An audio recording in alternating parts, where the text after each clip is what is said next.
One how are you all. So ये video बहुत important होने वाली है DSSB KVS EMRS और बहुत सारे एग्ज़ाम्स के लिए लाइक BPSC। ये क्वेश्चन प्रैक्टिस होगी चैप्टर फर्स्ट क्लास सिक्स्थ के हिस्ट्री का। So let's start. So first question है हमारा, निम्नलिखित स्थलों पर विचार कीजिए। नर्मदा घाटी, उत्तर पश्चिम में सुलेमान एवं कीर्तन पहाड़ियाँ, उत्तर पूर्व में गारो पहाड़ियाँ, मध्य भारत में विंध्य पहाड़ियाँ। उपयुक्त में से किन स्थलों से मानव निवासों का प्रमाण प्राप्त हुए हैं? कहाँ कहाँ से हुए हैं? ये हमें सारी जगह से ही हमें जहाँ पे लोग रहते थे वहाँ के हमें पता चला है कि वो कहाँ पर रहते थे। तो इसका एक्सप्लेनेशन है, भारतीय उपमहाद्वीपों में नर्मदा नदी घाटी, उत्तर पश्चिम में सुलेमान एवं कीर्तन की पहाड़ियाँ, मध्य भारत में विंध्य की पहाड़ियाँ और उत्तर पूर्व में गारो की पहाड़ियाँ से मानव के निकास के साक्ष्य प्राप्त हुए हैं। अतः विकल्प डी सही है, इसीलिए क्योंकि ये चारों आंसर राइट है। सेकंड क्वेश्चन, निम्नलिखित कथनों पर विचार कीजिए। नर्मदा घाटी के आरंभिक लोगों में से कुछ कुशल संग्रह एवं शिकारी थे।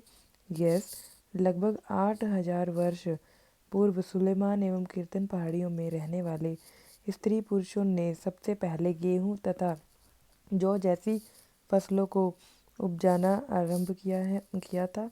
हाँ, ये भी ठीक है, गेहूं और जौ फर्स्ट यही फार्मिंग की गई थी। भारतीय उपमहाद्वीप में जहाँ सबसे पहले चावल उपजाया गया वह स्थान विंध्य के उत्तर में स्थित थे। यस, ये भी ठीक है। तो हमारा आंसर इसमें D, all answers are correct.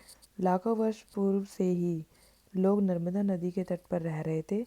यहाँ रहने वाले आरंभिक लोगों में से कुछ कुशल संग्राहक थे जो आसपास के जंगलों की विशाल संपदा से परिचित थे। अपने भोजन के लिए जड़ें, फसलें और जंगल के अन्य उत्पादों का यहीं से संग्रह किया करते थे।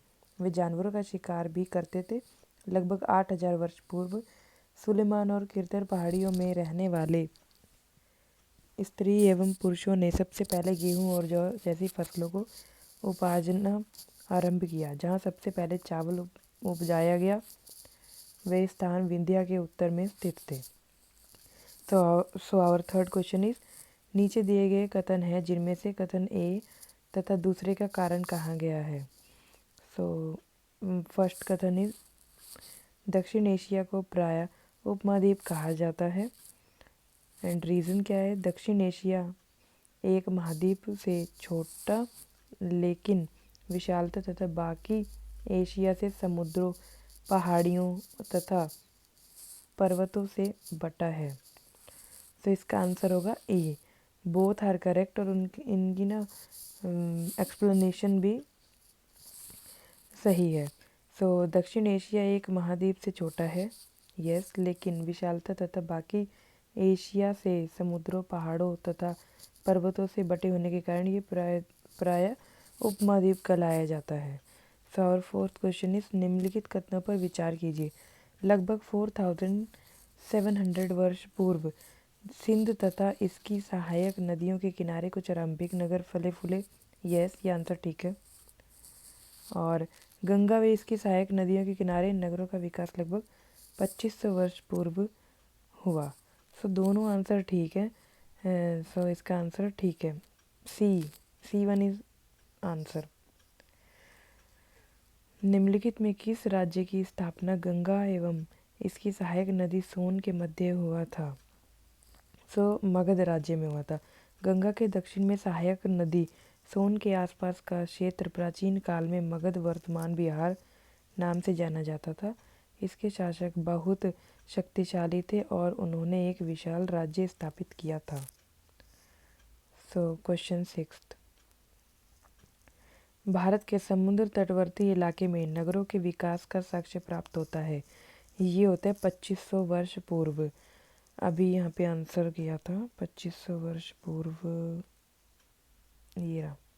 गंगा नदी के सहायक नदी में 2500 वर्ष पूर्व लोग रहने लगे थे। तो इसका आंसर ये होगा, ये सी, गंगा नदी और इसके सहायक नदी के किनारे तथा समुद्र तटवर्ती इलाके में नगरों का विकास 2500 वर्ष पूर्व हुआ था। तो सेवन्थ क्वेश्चन, निम्नलिखित कथनों पर विचार कीजिए। लगभग 3000 वर्ष पूर्व यूनानियों एवं ईरानियों ने सिंधु को इंदोस अथवा हिंदोस और इस नदी के पूर्व में स्थित भूमि प्रदेश को इंडिया कहा गया था। सेकंड, भारत नाम का प्रदेश सर्वप्रथम उत्तर पश्चिम में स्थित भूमि प्रदेश के लिए किया गया था। तो इसका आंसर है डी, बोथ आर इनकरेक्ट। लगभग 2500 वर्ष पूर्व उत्तर पश्चिम की ओर जाने वाले ईरानी और यूनानियों ने सिंधु को हिंदोस कहा था। इंदोस और नदी के पूर्व में स्थित भूमि प्रदेश को इंडिया कहा। भारत नाम का प्रयोग उत्तर पश्चिम में रहने वाले लोगों के समूह ने किया था। इस समूह का उल्लेख संस्कृत की आरंभिक कृति ऋग्वेद में भी मिलता है। बाद में इसका प्रयोग देश के लिए होने लगा, अतः प्रश्नगत दोनों कथन गलत हैं। क्वेश्चन 8, प्राचीन हस्तलिखित पुस्तकों को पांडुलिपियां कहा जाता है। अंग्रेजी में पांडुलिपियों के लिए प्रयुक्त शब्द है। पांडुलिपियों को मैन्युस्क्रिप्ट कहते हैं, जो हाथ के द्वारा लिखी जाती है, और ये ताड़ के वृक्ष के पेड़ के उस पे लिखी जाती है। प्राचीन हस्तलिखित पुस्तकें जिसमें पांडुलिपि कहा जाता है। अंग्रेजी में पांडुलिपि के लिए प्रयुक्त होने वाला शब्द मैन्युस्क्रिप्ट है, जो लैटिन भाषा के मैनो से निकलता है, जिसका अर्थ है हाथ।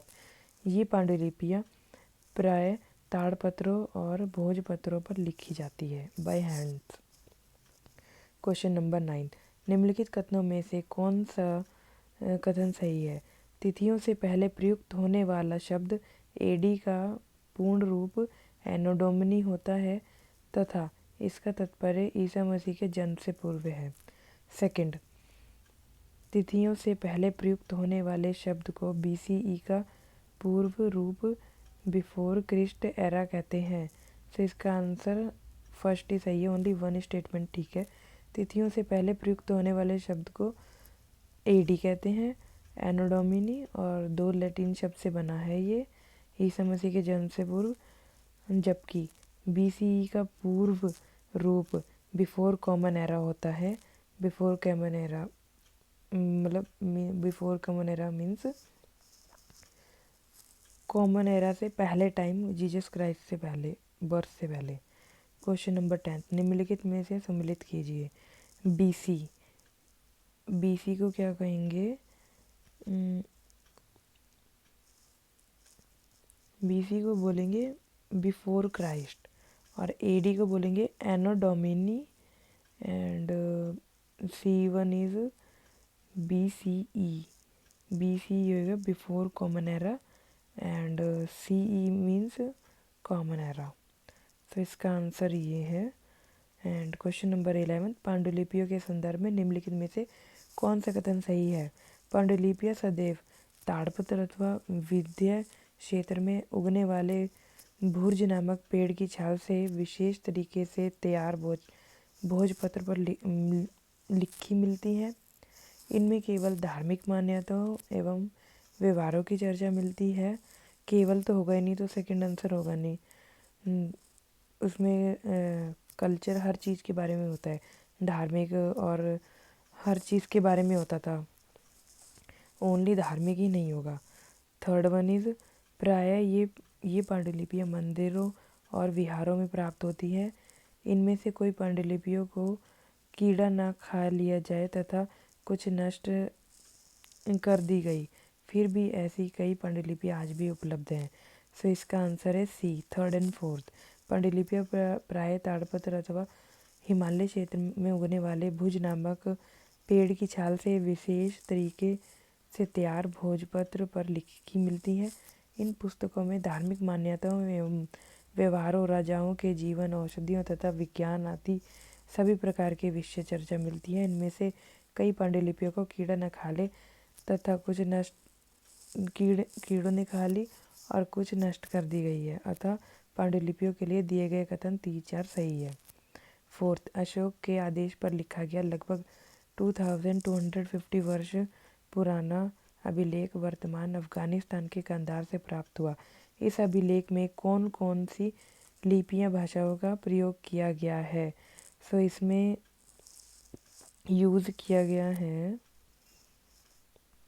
12th, इसमें अशोक के आदेश पर लिखे गए लगभग अफगानिस्तान के अभिलेख का प्रयुक्त होने में यूनानी तथा अरामेइक नामक दो भिन्न लिपियों का प्रयोग किया गया है।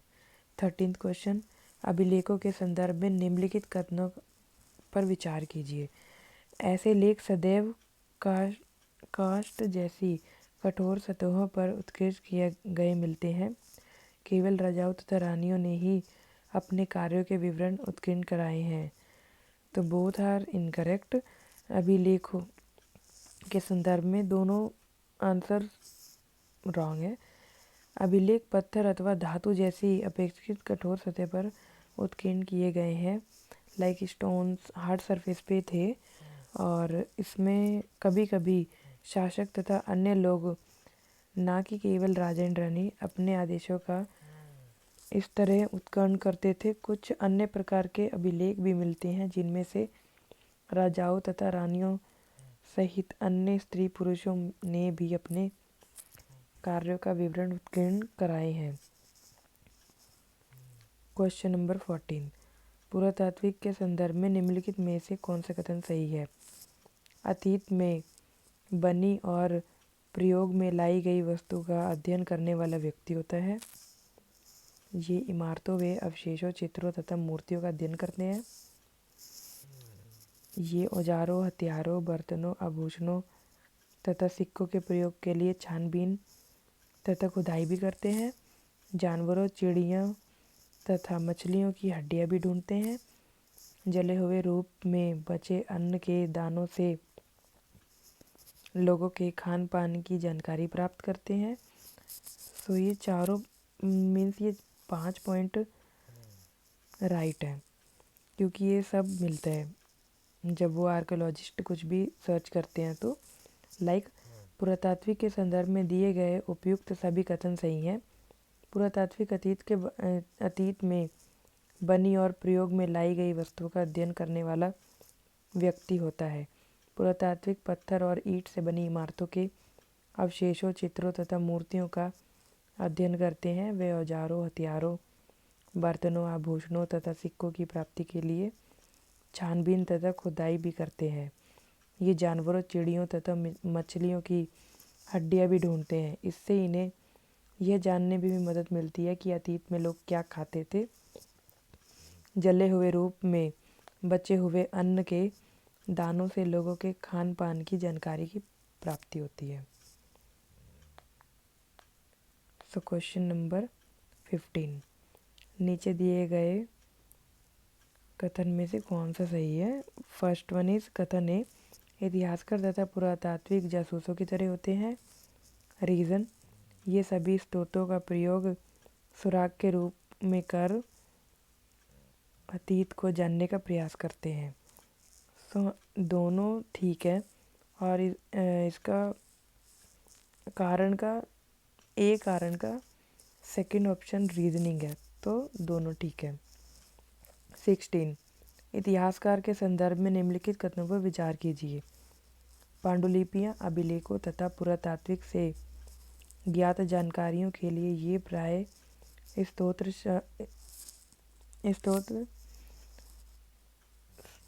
शब्द का प्रयोग करते हैं। इतिहासकार उन्हें कहते हैं जो अतीत का अध्ययन करते हैं। तो इसके दोनों ठीक है, दोनों पॉइंट राइट है। 17 मैचिंग है। कृषि का आरंभ, सबसे पहले कृषि का आरंभ कहाँ हुआ था? और सिंधु घाटी सभ्यता का प्रथम नगर, गंगा घाटी का नगरों का उदय, वर्तमान समय। 17 क्वेश्चन है, कृषि का आरंभ हुआ था 8000 वर्ष पूर्व। सिंधु घाटी सभ्यता का प्रथम नगर था 4700 ईयर पहले, और गंगा घाटी में नगर का उदय हुआ था 2500 वर्ष पूर्व। ऊपर पढ़ा था आंसर, वर्तमान में 2000 वर्ष पूर्व। मनुष्य, पशु या पौधे के अवशेष की प्राचीनता का निर्धारण किस विधि से करते हैं? तो ये है कार्बन 14 पद्धति। मनुष्य, पशु या पौधे के अवशेषों की प्राचीनता का निर्धारण कार्बन 14 पद्धति विधि से करते हैं। कार्बन 14 पद्धति को ही रेडियो कार्बन विधि के नाम से भी जाना जाता है। सो ये 18 क्वेश्चन बहुत इंपॉर्टेंट है, बहुत बार PYQ में आ चुका है। उत्तर भारत को दक्षिण भारत के से किन पर्वत कौन कौन से पर्वत अलग करता है? तो इसका आंसर है विंध्य पर्वत। उत्तर भारत को दक्षिण भारत से विंध्य पर्वत अलग करते हैं। दक्षिण के पठार के अंतर्गत उत्तर में नर्मदा एवं तापी नदी बहती है। इस भाग में विंध्य तथा सतपुड़ा की पहाड़ियाँ हैं जो उत्तर भारत को दक्षिण भारत से पृथक करती हैं। सुदूर दक्षिण के मैदान में गोदावरी, कृष्णा तथा कावेरी के उपजाऊ डेल्टा वाले प्रदेश मिलते हैं।